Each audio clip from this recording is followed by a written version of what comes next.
Assalamualaikum warahmatullahi wabarakatuh. Perkenalkan, nama saya Hanifah Khairasari dengan NPM 22130340007. Di sini saya akan menjelaskan salah satu materi dari mata kuliah pemrosesan citra digital yang diampu oleh Bapak Riko Andrian SSI MKOM tentang penapisan citra dan konvolusi.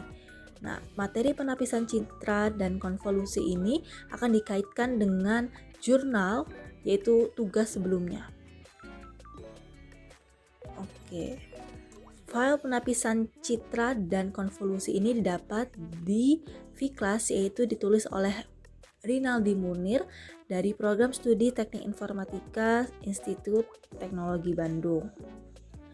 Materi pertama yaitu penapisan atau image filtering. Jadi penapisan citra berarti memodifikasi piksel-piksel di dalam citra berdasarkan transformasi terhadap nilai-nilai piksel tetangganya. Dan penapisan citra termasuk ke dalam tipe operasi aras lokal. Selanjutnya ada konvolusi atau linear filtering. Dengan rumus di atas, keterangannya itu tanda X hilang menyatakan operator konvolusi dan peubah A adalah peubah bantu atau dummy variable. Dan GX disebut kernel atau max konvolusi, dan kerx GX dapat dibayangkan sebagai sebuah jendela yang dioperasikan secara bergeser pada sinyal masukan fx. Dan jumlah perkalian kedua fungsi pada setiap titik merupakan hasil konvolusi 5 yang dinyatakan dengan sinyal luaran hx. Selanjutnya, dari konvolusi tersebut memiliki dua fungsi, yaitu yang pertama ada konvolusi pada fungsi diskrit. Konvolusi pada fungsi diskrit adalah operasi matematika yang menggabungkan dua sinyal diskrit untuk menghasilkan sinyal ketiga. Operasi ini banyak digunakan dalam pengolahan sinyal digital seperti dalam filter, deteksi tepi, dan pemrosesan gambar. Konvolusi menghitung jumlah tumpang tindih antara satu fungsi, misalnya sinyal input, dan versi terbalik dari fungsi lainnya, yaitu misalnya filter atau kernel, yang digeser secara bertahap. Oke, konvolusi mempunyai 5 sifat. Yang pertama yaitu komutatif. Dari komutatif ini hasil konvolusi yaitu tidak merubah meskipun urutan fungsi ditugar. Lalu selanjutnya ada asosiatif. Asosiatif ini ialah pengelompokan operasi konvolusi tidak memengaruhi hasil akhir. Selanjutnya ada konvolusi homogen, yaitu jika salah satu fungsi dikalikan skalar, hasil konvolusi ikut dikalikan skalar tersebut. Sifat yang selanjutnya yaitu distributif. Jadi konvolusi itu terhadap jumlah dua fungsi sama dengan jumlah konvolusi masing-masing fungsi.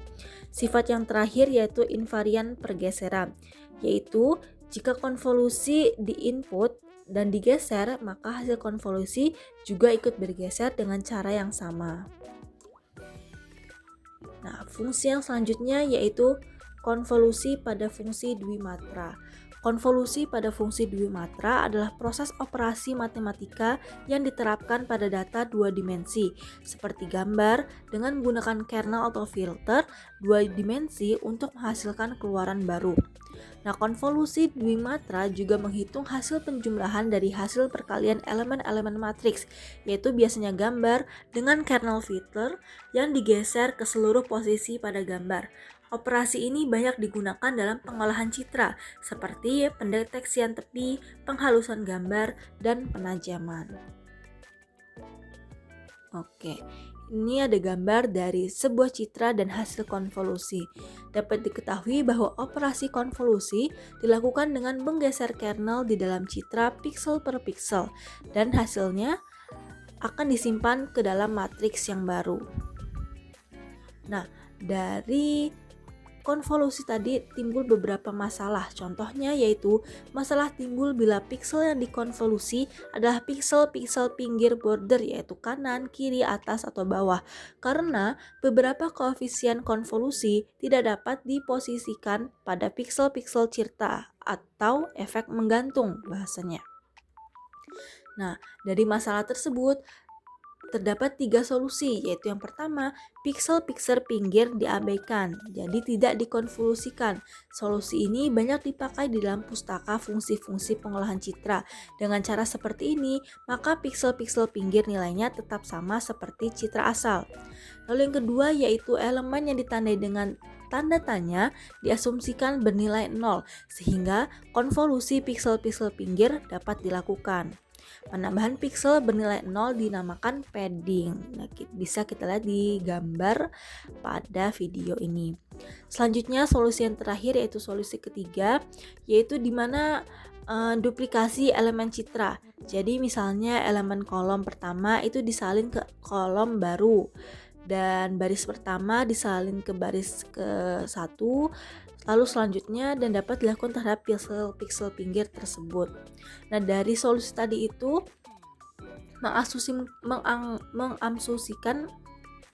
mengasumsikan bagian pinggir citra lebarnya sangat kecil, hanya 1 piksel relatif dibandingkan dengan ukuran citra, sehingga piksel-piksel pinggir tidak memperlihatkan efek yang kasat mata. Nah, kegunaan konvolusi itu ada 5. Yang pertama yaitu perbaikan kualitas citra atau image enhancement. Yang kedua yaitu penghilangan draw. Ketiga mengurangi erotan. 4 penghalusan atau pelembutan citra. Dan yang terakhir yaitu deteksi tepi atau penajaman tepi. Selanjutnya yaitu penggunaan konvolusi di dalam CNN. CNN ialah Convolutional Neural Network, merupakan salah satu metode deep learning yang umum digunakan untuk pengenalan citra atau image recognition. CNN itu terdiri dari 3 lapisan utama, yaitu yang pertama ada convolutional layer, pooling layer, dan fully connected layer. Nah, yang pertama yaitu convolutional layer. Nah, pada lapisan ini citra ditapis dengan sebuah kernel atau filter berukuran lebih kecil dari citra. Lalu konvolusi citra ini menghasilkan matriks fitur ya atau disebut dengan feature map. Selanjutnya untuk pooling layer. Nah, pooling layer itu mirip dengan convolutional layer. Pooling layer itu bertanggung jawab untuk mengurangi ukuran spasial dari matriks fitur hasil konvolusi.